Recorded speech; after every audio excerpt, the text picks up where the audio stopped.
Assalamu alaikum dear students, how are you? Today we are going to start our new lecture number 11 of Algebra 1. Today's topic is normalizer of a subset. In today's lectures, first of all, we see the definition of normalizer of a subset, then its example.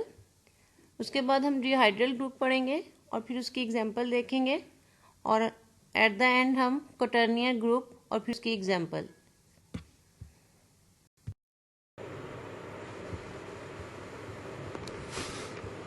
Normalizer of a subset. Let G be a group and X be a non-empty subset of G. Then the set of those elements of G which commute with X.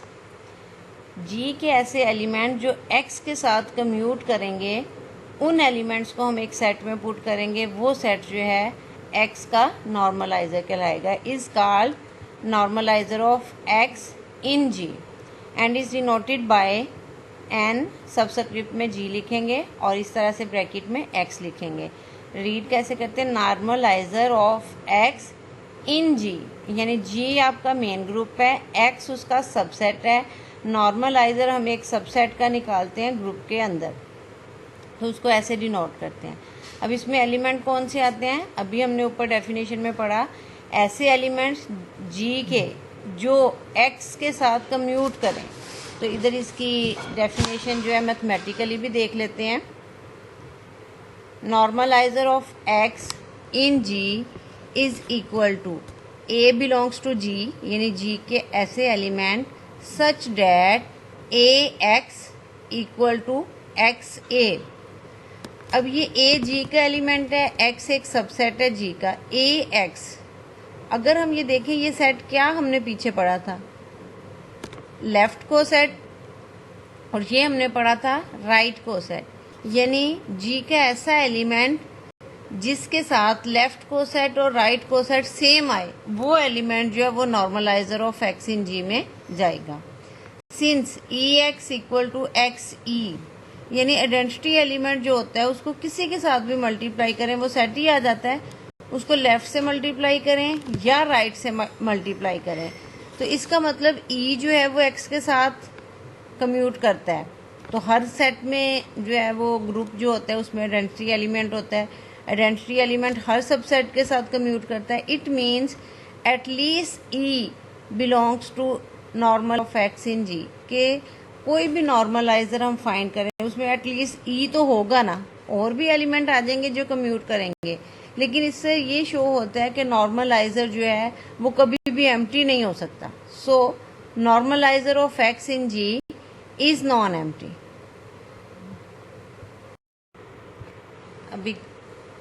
अब example एक देखते हैं. V4 is equal to EABC where AB is equal to C, AA equal to E, BB equal to E, CC equal to E. V4 हमारे पास एक set है जिसमें AB की product जो है वो C के इक्वल है और A स्क्वायर भी E है, B स्क्वायर भी E है और C स्क्वायर भी E के इक्वल है. अब हम इसका एक सबसेट ले लेते हैं X में हमारे पास दो एलिमेंट है EA. Find normaliser of X in G. Solution start करते हैं.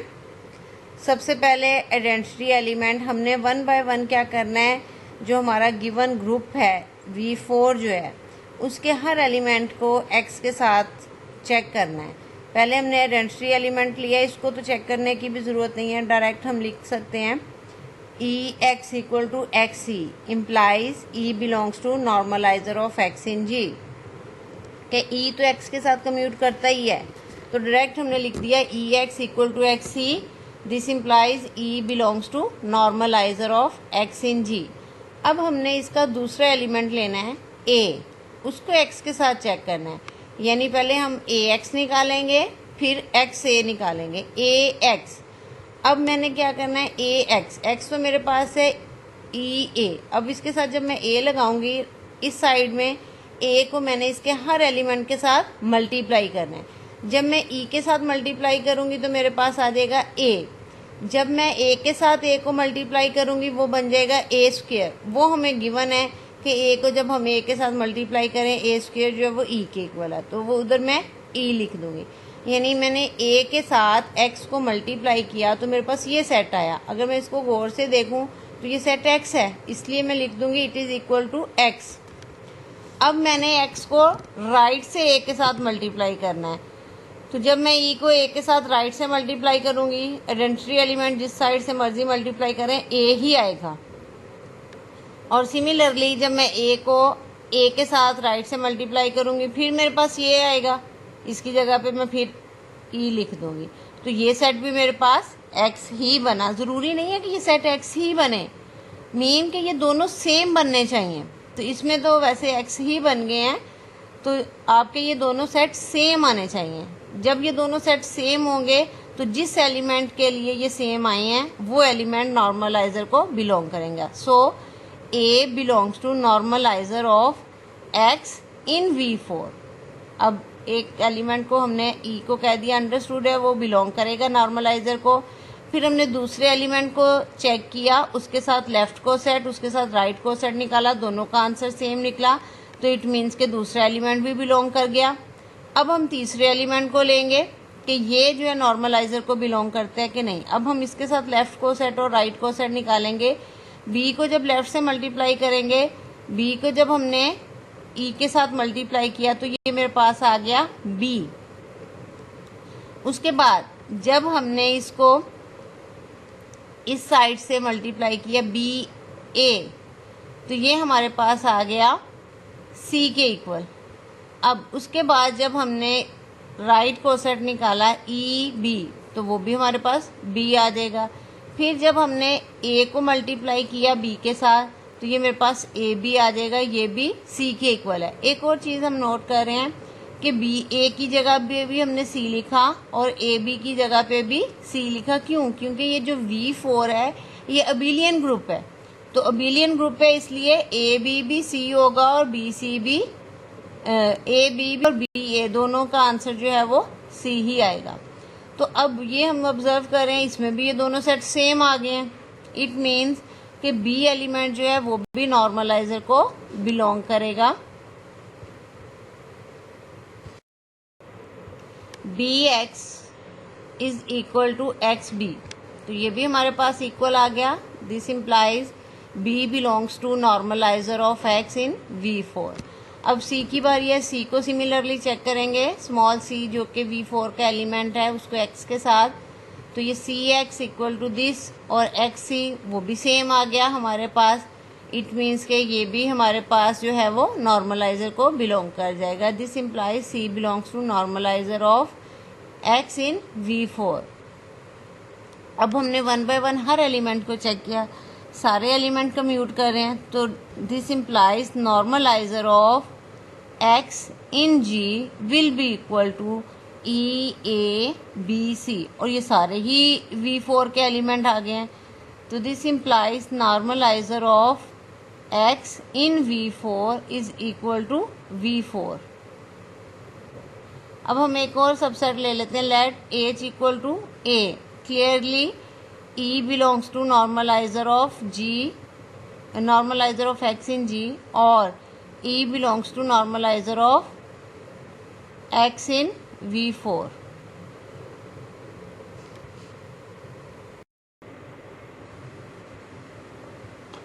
जी स्टूडेंट्स, ये उसी सेट के लिए हम एक और एग्जांपल सॉल्व कर रहे हैं। जो हमारे पास V4 था वही हमारा मेन ग्रुप है। पहले हमने एक्स उसका सबसेट लिया था, अब एच सबसेट लिया है, तो उसके लिए हम अब 1 बाय 1 सारे एलिमेंट्स को चेक करेंगे। A H equal to this, यानी कि ई के इक्वल है। इसी तरह एक्स ए, उसका आंसर भी ई आया। इट मीन्स के ए जो है वो नॉर्मलाइजर को बिलोंग करेगा। अब ये पहले नॉर्मलाइजर ऑफ एक्स था, अब ये एच है सबसेट, तो हम लिखेंगे a belongs to normaliser of H in V4। फिर अब नेक्स्ट एलिमेंट की बारी है, B के साथ चेक करेंगे। BH, ये आंसर आया C, और HB, इसका आंसर भी आया C। This implies BH equal to HB implies B belongs to normaliser of H in V4। तो B एलिमेंट जो है वो भी नॉर्मलाइजर को बिलोंग कर गया। इस तरह अब नेक्स्ट हम C लेंगे, CH और HC, ये दोनों भी इक्वल आ गए। इट मीन्स के C belongs to normaliser of H in V4। Hence, normalizer of H in V4 is also equal to EABC। तो हमने एक ही ग्रुप लिया V4, उसके दो डिफरेंट सबसेट्स के साथ हमने नॉर्मलाइजर निकाले, तो दोनों का आंसर बाय चांस सेम आ गया। ज़रूरी नहीं है कि सेम सबका ही सेम आए, डिफरेंट भी हो सकता है, कुछ का सेम भी आ सकता है। तो हमने एक ही ग्रुप के दो सबसेट्स के साथ नॉर्मलाइजर जो है वो निकालना सीखा। इसी तरह बच्चों, कोई भी आपके पास सेट हो, आपने जब उसका नॉर्मलाइजर सेट फाइंड करना है तो आपने क्या करना है, वन बाय वन जो आपका मेन ग्रुप दिया गया है उसके हर एलिमेंट को सबसेट के साथ चेक करते जाना है। हर एलिमेंट के साथ आपने सबसेट को लेफ्ट से और राइट से मल्टीप्लाई करना है। अगर दोनों आंसर सेम आ जाए तो वो एलिमेंट जो है वो नॉर्मलाइजर में चला जाएगा। ऐसे वन बाय वन आपने मेन ग्रुप के हर एलिमेंट के साथ चेक करना है सबसेट को। तो जिन जिन के साथ वो सेम आ जाएगा वो एलिमेंट्स आपके नॉर्मलाइजर को बिलोंग करेंगे। उम्मीद है कि इस एग्जाम्पल से आपको समझ आ गई होगी। Dihedral group, it is an important group in algebra. Dn, the nth order dihedral group is defined as Dn is equal to AB such that A raised to power n is equal to B square is equal to 1, where AB is equal to BA inverse। जी students, ये dihedral group nth order की general form है। अब हम इस nth order से second order, third order, fourth order different dihedral group जो हैं वो डिफाइन कर सकते हैं। तो इसमें जो n है वो इसका ऑर्डर है। जब हम n को 2 पुट कर देंगे तो वो हमारे पास D2 आ जाएगा। जब हम n को 3 पुट कर देंगे D3 आ जाएगा। जब हम n को 4 पुट कर देंगे D4 आ जाएगा। और अब हम इसके एलिमेंट्स भी राइट करना सीखेंगे। ये तो जनरल फॉर्म है ना, इसमें एलिमेंट होते हैं ए बी की फॉर्म में। ए बी कितने हमने लेने हैं, ए की पावर एन, ये जनरेटर है इसके, ए बी से जनरेट होता है ये ग्रुप। अब हमारे पास ए की पावर कहाँ तक हम लेके जा सकते हैं और बी की पावर कितने एलिमेंट्स हम इसमें लेके आ सकते हैं, किस तरह से। अब इसमें ए की पावर एन, जाहिर सी बात है अगर हम D4 ले रहे हैं तो ए की पावर 4 इक्वल टू 1, यानी ए क्यूब तक एलिमेंट हमें नज़र आएंगे।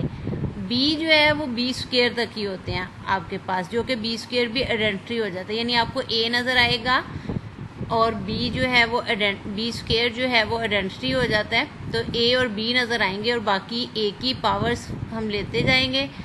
तो कहाँ तक जाना है, जो हमारे पास n होगा। अब इधर n हमारे पास n है तो इसलिए ये an लिखा हुआ है। जब हमारे पास n 2 होगा तो हमारे पास इधर 2 पुट करके ये हमने एक ग्रुप राइट किया, a B, a square is equal to b square equal to 1, where a B is equal to B A inverse. अब हम इसके एलिमेंट्स राइट करते हैं। अब हमारे पास क्या है, n2 है। अब a square equal to b square equal to 1, identity element तो आएगा। उसके बाद ए आ गया, बी आ गया। ए स्क्वेयर भी 1 है, बी स्क्वेयर भी 1 है, स्क्वेयर्स इसमें और नहीं आएंगे। बाकी अब और कौन से एलिमेंट्स बन सकते हैं, ए बी हैं हमारे पास, इनकी प्रोडक्ट आ जाएगी ए बी। तो यही 4 एलिमेंट्स हमारे पास जो हैं वो D2 में आएंगे। यानी सबसे पहले सिंगल सिंगल एलिमेंट, फिर उनकी पावर्स और फिर उनकी प्रोडक्ट्स जो हैं। यानी हमने ए जो है इसकी पावर्स लेनी है। जहाँ तक हमारे पास ये है, ये D2 है तो ए स्क्वेयर जो है वो 1 हो जाएगा। 1 ए बी और ए बी, ये हमारे पास D2 के एलिमेंट्स आएंगे। अब हम देख रहे हैं D2 is isomorphic to V4।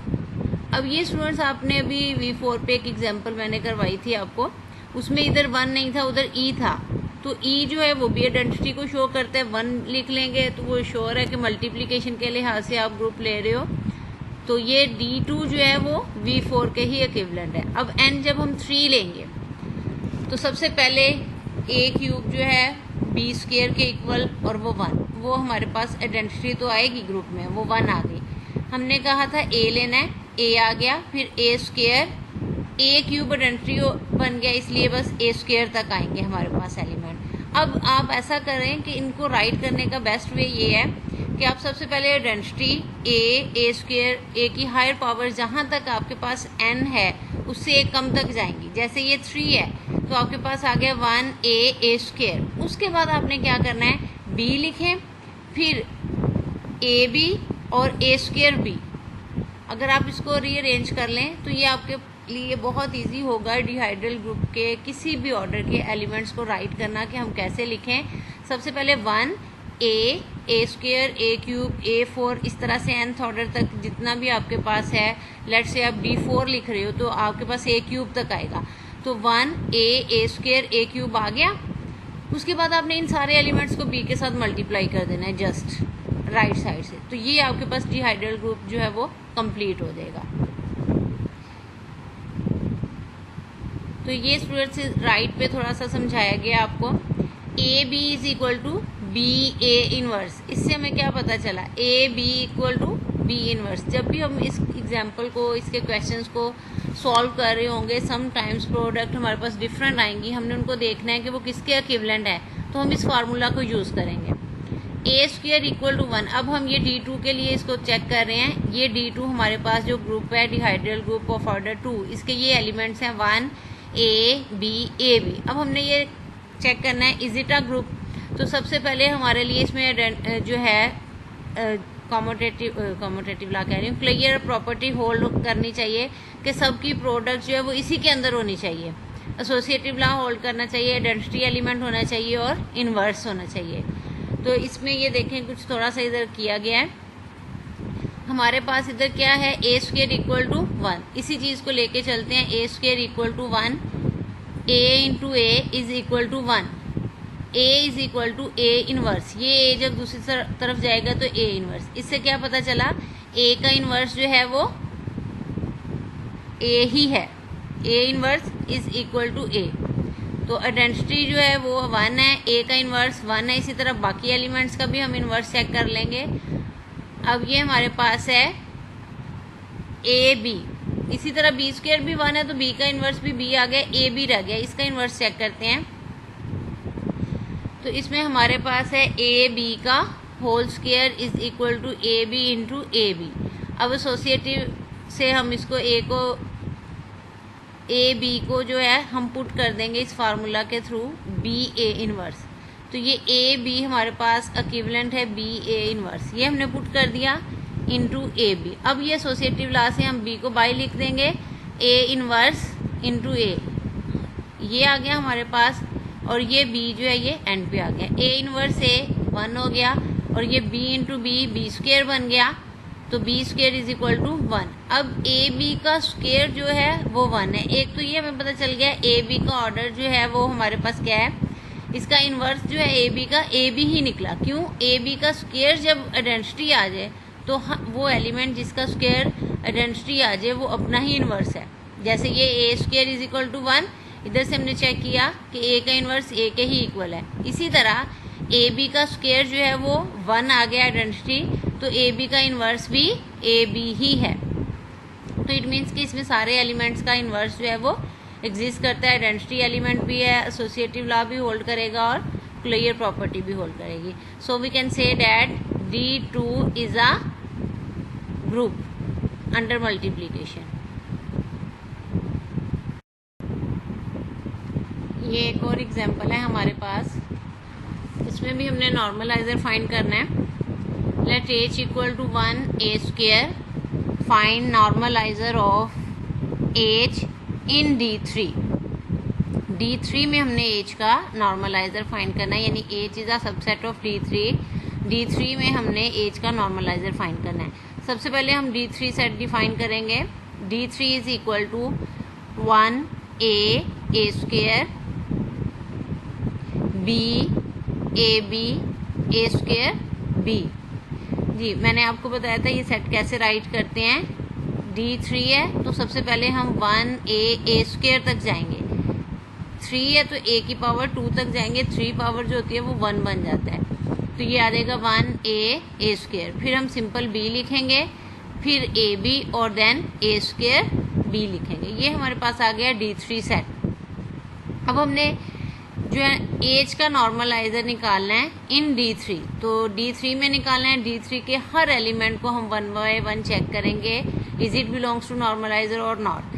जो 1 होता है आइडेंटिटी एलिमेंट, इसके बारे में हम पहले ही बता चुके हैं कि 1 ऑलवेज बिलोंग्स टू नॉर्मलाइजर। तो ये 1 जो है 1 belongs to normaliser of H in D3। तो हर नॉर्मलाइजर किसी सेट का भी किसी में भी निकालें उसमें 1 ज़रूर होगा, तो 1 जो है वो नॉर्मलाइजर को बिलोंग करेगा। अब सेकंड एलिमेंट की बारी आती है ए की। अब हम क्या करेंगे, ए एच निकालेंगे। A H is equal to, H को हम लेफ्ट साइड से ए के साथ मल्टीप्लाई करेंगे, इधर आ जाएगा ए, इधर आ जाएगा हमारे पास ए क्यूब, ए क्यूब। अब ए क्यूब हमें डायरेक्टली सेट में नज़र नहीं आ रहा, लेकिन हमें पता है इस D3 में डिहाइड्रल ग्रुप ऑर्डर 3 में ऑर्डर 3 है, तो जो ऑर्डर होता है ए की पावर ऑर्डर वाली लें तो आंसर आइडेंटिटी आता है। It means A cube is equal to 1, तो ए क्यूब को 1 यूज़ करेंगे तो ये इधर मेरे पास आ जाएगा ए और 1, ये हमारे पास आ जाएगा ए एच। अब एच ए निकालेंगे, वो भी आया हमारे पास ए क्यूब, और ए क्यूब 1 होता है तो इसमें भी 1 और ए ही एलिमेंट, 2 एलिमेंट आ जाएंगे ए और 1। तो this implies A H equal to H है, implies A equal to normaliser of H in D3, यानी A जो है वो दोनों के साथ कम्यूट कर गया, लेफ्ट और राइट से सेम आंसर आ गया, इसलिए A जो है वो नॉर्मलाइजर का एलिमेंट बन गया। जी स्टूडेंट्स, इसमें राइट पे मैंने एक थोड़ा सा आपके लिए हिंट लिखा हुआ है। इस एग्जाम्पल में तो ये चीज़ यूज़ नहीं हो रही, लेकिन नेक्स्ट में ये यूज़ हो सकती है, इसलिए मैंने सोचा कि इधर ही आपको बता दूँ। ये हमें फार्मूला में गिवन होता है, since A B is equal to B A inverse. तो ये हमारे पास जो अभी आया A cube into A inverse, मैंने ए क्यूब 1 होता है ना, दोनों साइड पे राइट से ए इनवर्स के साथ मल्टीप्लाई कर दिया, तो इधर मेरे पास बन जाएगा ए स्क्वायर और इधर आ गया ए इनवर्स। इसका मतलब ए का इनवर्स क्या है, ए स्क्वायर है। इन D3 यानी dihedral group of order 3, inverse of a is a square. ये जो हमारे पास एलिमेंट है ए, इसका इनवर्स क्या है, ए स्क्वायर है। यानी ये तो मैंने डिहाइड्रल ग्रुप की एग्जांपल ली है इसमें नॉर्मलाइजर फाइंड करने के लिए, एज का नॉर्मलाइजर D3 में। लेकिन अगर D3 एज इट इज आ जाए, prove that D3 is a group, तो फिर आपने वो सारी प्रॉपर्टीज सेटिस्फाई करानी होती हैं, clear, associative, identity element, inverse. तो आपको हर एक एलिमेंट का इनवर्स निकालना पड़ेगा और वो शो कराना पड़ेगा कि वो इसी एलिमेंट के अंदर है, इसी ग्रुप के अंदर है। तो इसी तरह से आपने ये लिया A cube is equal to 1 और A B equal to B A inverse. ये दो चीज़ें आपको जस्ट गिवन है, इनको यूज़ कर सकते हो आप, और इन बाकी सारे एलिमेंट्स का आपने इनवर्स फाइंड करना होगा। तो ये आपके पास है a cube is equal to 1, both side पे हमने ए इनवर्स से मल्टीप्लाई किया, इधर आ गया ए इनवर्स और इधर आ गया a square equal to a inverse. तो ये क्या शो कर रहा है, ए का इनवर्स जो है वो ए स्क्वायर है, ए का इनवर्स क्या है, ए स्क्वायर है। इसी तरह से ये जो हमारे पास है A B is equal to B A inverse, यानी हम बाकी काम कर रहे होंगे, कहीं बी ए इनवर्स आ जाएगा तो उसकी इक्विवेलेंट वैल्यू जब हम निकालेंगे तो वो ए बी के इक्वल होगी। हम ये इससे भी ले सकते हैं, ये हमें गिवन है A B is equal to B A inverse, तो ए का इनवर्स क्या है, ए स्क्वायर है, तो इसकी जगह पे हमने ए स्क्वायर पुट कर दिया, तो ये हमारे पास रिजल्ट आ गया A B is equal to B A square, यानी हम इसको भी अब यूज़ कर सकते हैं नेक्स्ट। तो ये जनरल चीज़ है सारे सेट के लिए, डिहाइड्रल ग्रुप, nth ऑर्डर, कोई भी ऑर्डर हो। लेकिन ये जो ए क्यूब इक्वल टू 1 है ये D3 के लिए है। इसी तरह D4 के लिए A4 इक्वल टू 1 होगा हमारे पास, तो उसके लिए जो है हम जैसे इन्वर्स निकालेंगे वो इसमें पुट करेंगे। ये जो हमने निकाला है ये D3 के लिए निकाला है।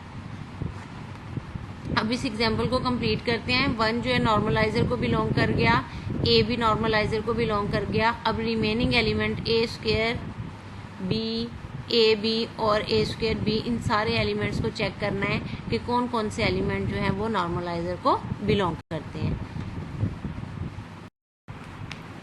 नेक्स्ट अब हम ए स्क्वायर को चेक करते हैं, is it belongs to normaliser और not. A square h is equal to A square, और ये इधर हमारे पास था ए स्क्वायर ऑलरेडी, तो वो जब ए स्क्वायर से मल्टीप्लाई हुआ तो वो A4 बन गया। एच में हमारे पास था 1 और ए स्क्वायर, तो जब हमने ए स्क्वायर से मल्टीप्लाई किया इधर ए स्क्वायर आ गया 1 से मल्टीप्लाई होके, तो इधर ए स्क्वायर जब ए स्क्वायर से मल्टीप्लाई हुआ तो वो हमारे पास A4 आ गया।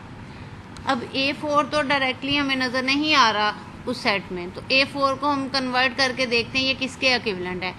ये हम D3 में ले रहे हैं, D3 में A क्यूब 1 होता है, A4 can be written as A cube into A, तो A क्यूब की जगह पे 1 लिख देंगे तो ये A के इक्विवेलेंट आ जाएगा। इट मीन्स कि A4 जो है वो A में कन्वर्ट हो जाएगा इन D3।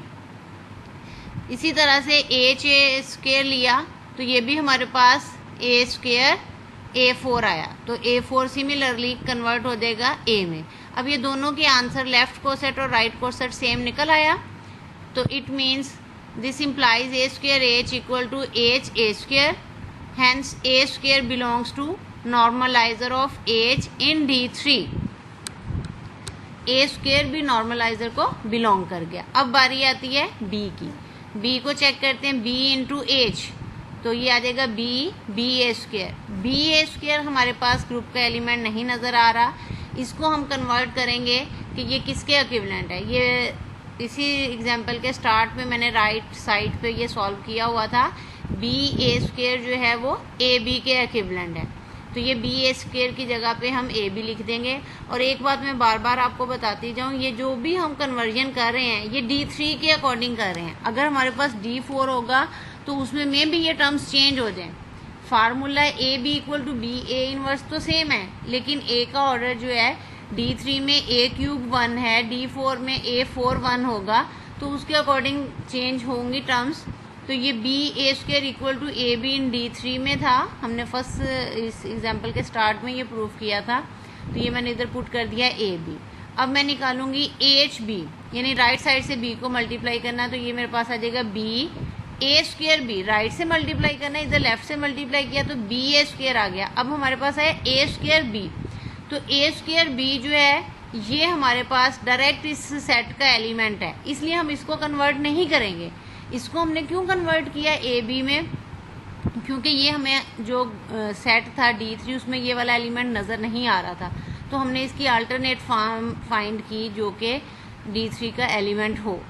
तो ये जो है डायरेक्टली D3 का एलिमेंट है, इसलिए हम इसको किसी में कन्वर्ट नहीं करेंगे। अब हमारे पास बी एच का आंसर है बी ए बी, और एच बी का आंसर है B A square B. Both are different, this implies B H not equal to H B.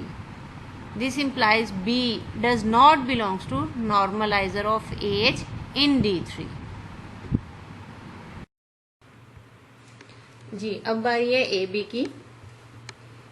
A B को हम चेक करेंगे कि ये नॉर्मलाइजर का एलिमेंट है या नहीं। A B into H, A B into H is equal to A B A square. Left से हम ए बी के साथ मल्टीप्लाई कर रहे हैं, तो ये मेरे पास आ गया ए बी ए स्क्वायर, जो कि डायरेक्टली मुझे D3 का एलिमेंट नहीं लग रहा। अब मुझे इसको कन्वर्ट करना है D3 के एलिमेंट में।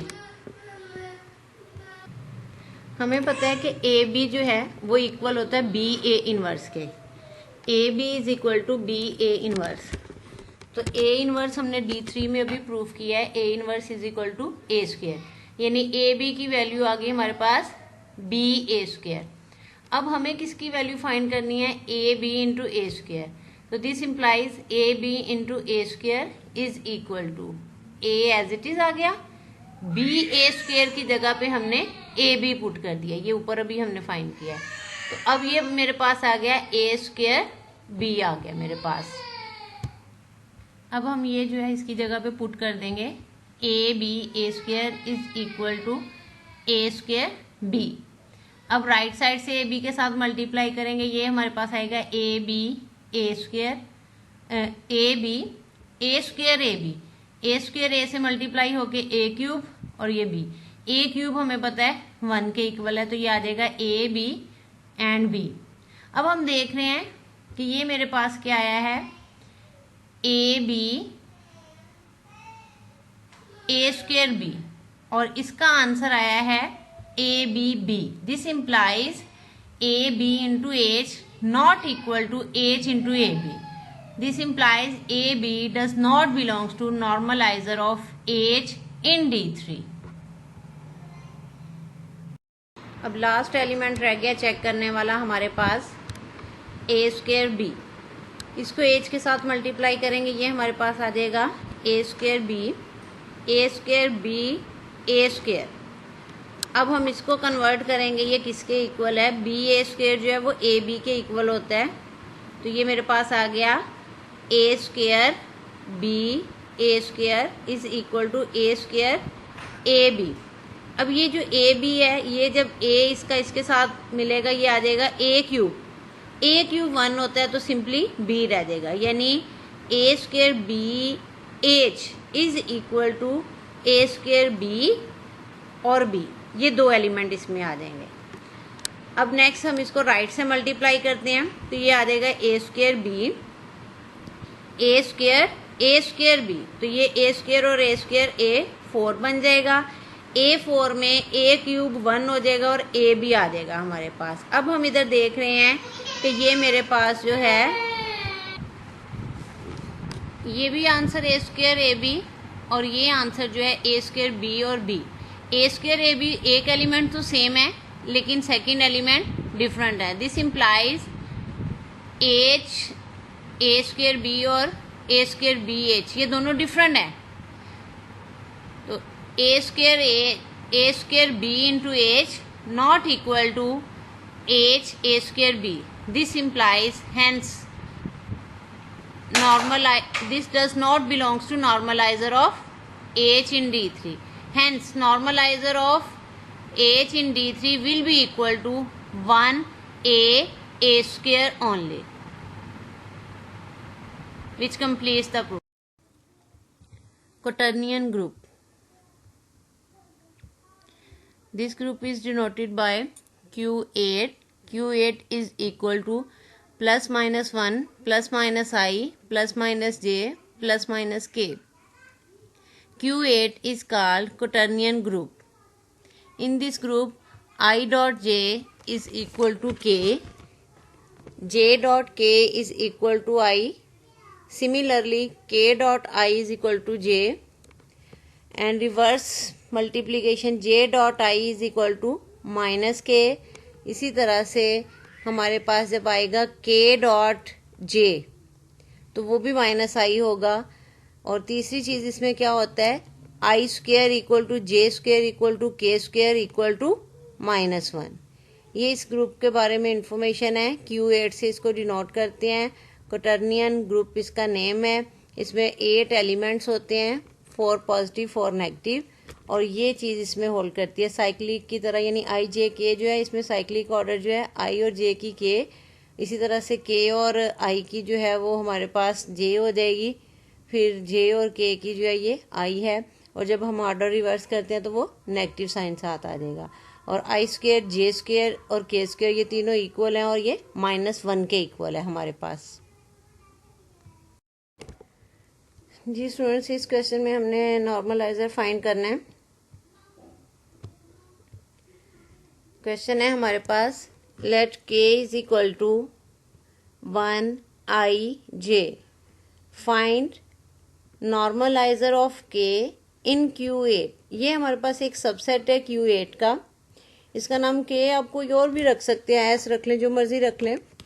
ये हमारे पास एक सबसेट है Q8 का, हमने इसका नॉर्मलाइजर जो है वो Q8 में फाइंड करना है। सॉल्यूशन स्टार्ट करते हैं। सबसे पहले हम Q8 राइट करेंगे। Q8 is equal to +-1 +-i +-j +-k। अब नॉर्मलाइजर फाइंड करने के लिए हमने क्या करना है, हमने ये देखना है कि k के कौन से एलिमेंट जो हैं वो इसके साथ कम्यूट करते हैं, Q8 के कौन से एलिमेंट हैं जो k के साथ कम्यूट करते हैं। तो सबसे पहले Q8 का हम +1 लेते हैं, +1 into k, is equal to 1 i j। हम 1 के साथ पूरे सेट को मल्टीप्लाई करेंगे, हमारे पास वही सेट आ जाएगा इक्वल टू k। अब k डॉट 1 करते हैं, देन अगेन हमारे पास वही सेट आ गया, तो i dot 1 dot k and k dot 1 both are equal. This implies 1 belongs to normalizer of k in Q8। Next अब हम सेकेंड एलिमेंट को देखेंगे कि वो नॉर्मलाइजर को बिलोंग करता है या नहीं। -1 इंटू के is equal to -1 minus i minus j, and k into -1 is also equal to -1 minus i minus j. So -1 into के is equal to k into -1।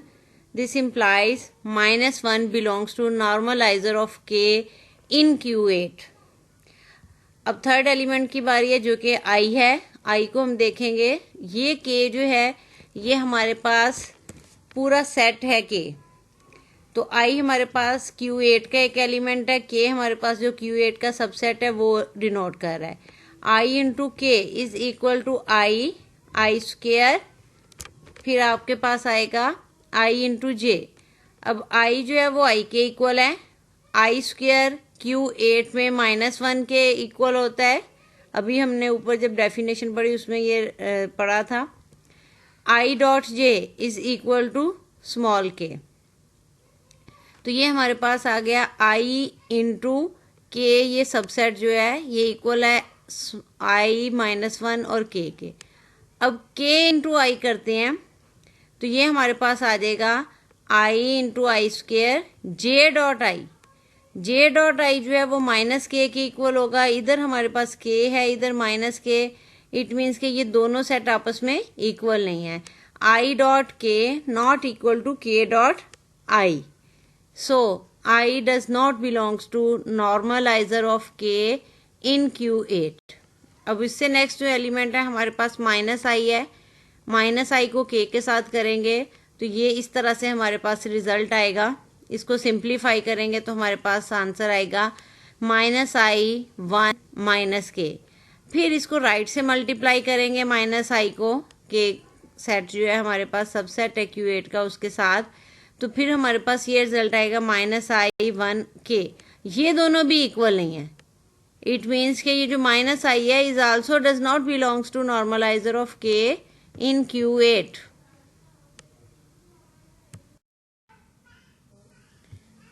the -i dot k not equal to k dot -i, so -i does not belongs to normalizer of k in Q8। Next है हमारे पास j element, उसको check करेंगे। j dot k is equal to this, इसको भी similarly उसी pattern पे simplify करेंगे, हमारे पास आ जाएगा j -k -1। फिर जब हम k डॉट जे करेंगे, राइट से j को मल्टीप्लाई करेंगे तो इस तरह से हमारे पास आएगा, और ये i डॉट जे जो है ये हमारे पास -k, i डॉट जे जो है ये +k के इक्वल आया, इधर j डॉट i था वो -k के इक्वल आया, ये दोनों भी इक्वल नहीं आए। j dot k not equal to k dot J, this implies j does not belongs to normaliser of k in Q8। अब नेक्स्ट -j की बारी है। -j dot k is equal to -j dot i -j square. अब j dot i ये reverse में है हमारे पास, तो ये j डॉट i जब होगा वो हमारे पास -k के इक्वल होगा, और एक माइनस बाहर है तो ये +k हो जाएगा। ये है -j स्क्वेयर, j स्क्वेयर हमने पढ़ा था -1 के इक्वल है, तो ये -j स्क्वेयर है तो वो माइनस माइनस +1 आ जाएगा। k डॉट -j, इसको भी इसी तरह से हम सिंप्लीफाई करेंगे, ये हमारे पास आएगा -j -k1, तो ये भी इस तरह से इक्वल नहीं आया, so this implies -j also does not belongs to normaliser of k in Q8। इसी तरह से बच्चों इसी पैटर्न पे हम लास्ट एलिमेंट k को भी चेक करेंगे, k डॉट कैपिटल K और capital K dot small k, तो ये प्रोडक्ट जो है वो इस तरह से आएगी हमारे पास, ये दोनों भी सेट इक्वल नहीं है।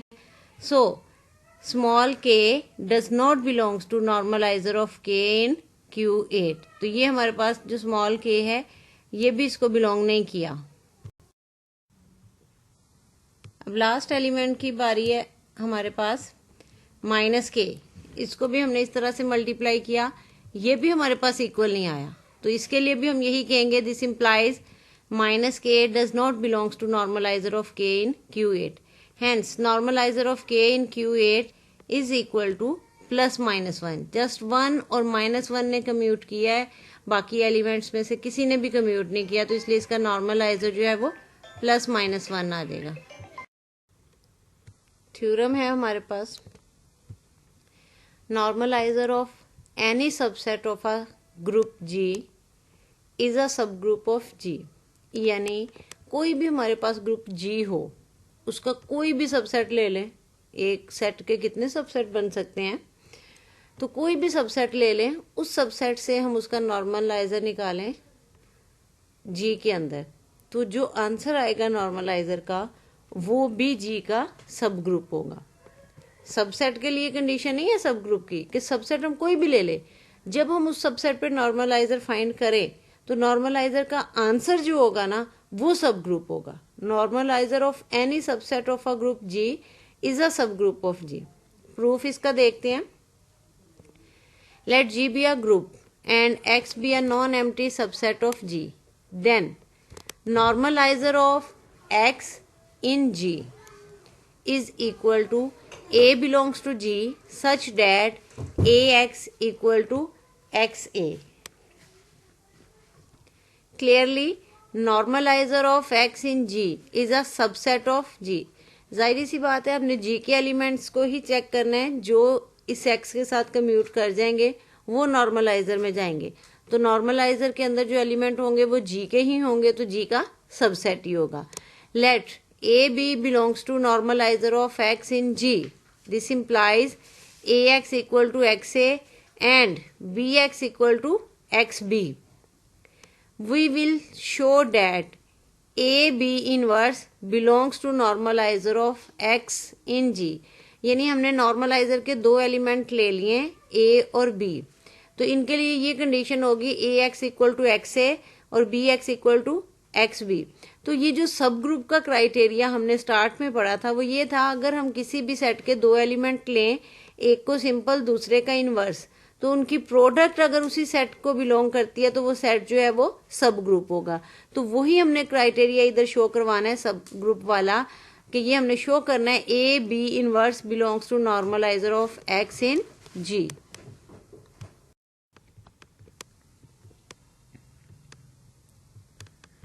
Since B belongs to normalizer of X in G, so Bx equal to XB। अब हम क्या करेंगे, B इनवर्स बोथ साइड पे मल्टीप्लाई कर देंगे लेफ्ट साइड से। तो इधर हमारे पास B था, B इनवर्स मल्टीप्लाई कर दिया तो ये हमारे पास आ गया B inverse B into X equal to, इधर हमने किया तो ये B इनवर्स XB।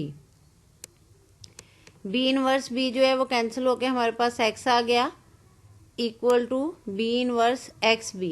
अब हम राइट साइड से बी इनवर्स के साथ मल्टीप्लाई करेंगे तो ये आ जाएगा X B inverse is equal to B inverse X B B inverse. अब इसी तरह से बी बी इनवर्स जो है ये आइडेंटिटी बन जाएगा, तो आइडेंटिटी से किसी को भी मल्टीप्लाई करेंगे हमारे पास आ जाएगा बी इनवर्स एक्स। अब ये क्या आया, X B inverse equal to B inverse X. तो ये जो बी इनवर्स है हमारे पास एक एलिमेंट, ये जी का एलिमेंट है। अगर हमने कहा बी जो है वो नॉर्मलाइजर को बिलोंग करता है तो इट मीन्स के बी जो है वो जी का ही एलिमेंट है ना, तो ये बी का इनवर्स, तो जी चूंकि ग्रुप है तो हर एलिमेंट का इनवर्स भी उसके अंदर होगा। तो ये जो बी एलिमेंट है ये जी का था, तो बी इनवर्स जो है ये भी जी का होगा। तो ये जी इनवर्स के एलिमेंट के लिए X B inverse equal to B inverse X, तो इसका मतलब बी इनवर्स जो है वो भी नॉर्मलाइजर का एलिमेंट है। तो ये हम कह सकते हैं b inverse belongs to normaliser of x in g. तो अब ये हमारे पास नॉर्मलाइजर का element. Now a B inverse into x is equal to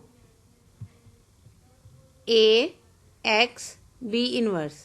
हमने क्या किया, ये जो भी हमारे पास लेटेस्ट इक्वेशन थी b inverse x equal to x B inverse, उसको लेफ्ट साइड से ए से मल्टीप्लाई किया। ये मेरे पास आ गया A B inverse into X, और इधर आ गया मेरे पास A x B inverse.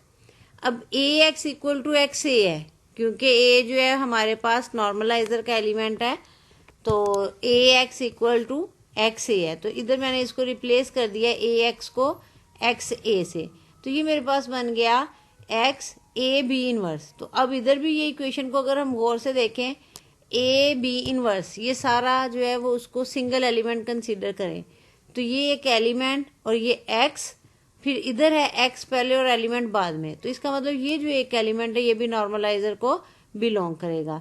This implies A B inverse belongs to normaliser of x in G. Since A and B are arbitrary element of normalizer of X in G, so for all AB belongs to normalizer of X in G, और for all AB belongs to this, symbolically इसको ऐसे लिखेंगे, A B inverse belongs to normalizer of X in G, hence normalizer of X in G is a subgroup of G। जी students, theorem के end पे एक दफ़ा फिर revise कर देती हूँ। किसी भी सेट को जब हमने सब ग्रुप प्रूफ करना होता है तो हमने उसके दो एलिमेंट लेने होते हैं, पहले को सिंपल, दूसरे का इन्वर्स जो है, उन दोनों की प्रोडक्ट हमने उस सेट का एलिमेंट शो कराना होता है। अब ये हमारे पास जो था सब ग्रुप प्रूफ करने के लिए नॉर्मलाइजर का सेट था, तो नॉर्मलाइजर का सेट कैसा होता है कि गिवन ग्रुप के ऐसे एलिमेंट जो कम्यूट करें, तो जी के ऐसे एलिमेंट जो एक्स के साथ कम्यूट करते हैं वो आएंगे नॉर्मलाइजर में। तो हमने अब ए बी इनवर्स जो है इसको शो कराना था कि ये नॉर्मलाइजर में है, तो इसके लिए भी हमें यही क्राइटेरिया फॉलो करना था, A B inverse into X equal to X into A B inverse, तो वो हमने शो करवा दिया। तो इसका मतलब ये है कि ये नॉर्मलाइजर का एलिमेंट है। तो ए भी नॉर्मलाइजर का था, बी इनवर्स भी नॉर्मलाइजर का एलिमेंट था, इनकी प्रोडक्ट जो एक नया एलिमेंट बना वो भी नॉर्मलाइजर का एलिमेंट शो करा दिया। इट मीन्स के नॉर्मलाइजर जो है वो सब ग्रुप है। जी स्टूडेंट्स, आज के लेक्चर में हमने डिस्कस किया नॉर्मलाइजर ऑफ अ सबसेट, उसकी डेफिनेशन देखी, फिर उसकी एग्जांपल, उसके बाद आज हमने एक इम्पॉर्टेंट ग्रुप पढ़ा डिहाइड्रल ग्रुप, और उसकी एग्जांपल देखी, और डिहाइड्रल ग्रुप का नॉर्मलाइजर यानी उसी के सबसेट का नॉर्मलाइजर फाइंड करना भी सीखा। फिर हमने एक और ग्रुप पढ़ा क्वॉटर्नियन ग्रुप। तो उम्मीद है कि आज के लेक्चर में आपको सारा क्लियर हो गया होगा। अगर आपको किसी भी क्वेश्चन में कहीं भी कोई प्रॉब्लम हो तो आप कमेंट बॉक्स में कमेंट कर सकते हैं और मुझसे क्लास में भी डिस्कस कर सकते हैं। Thank you so much.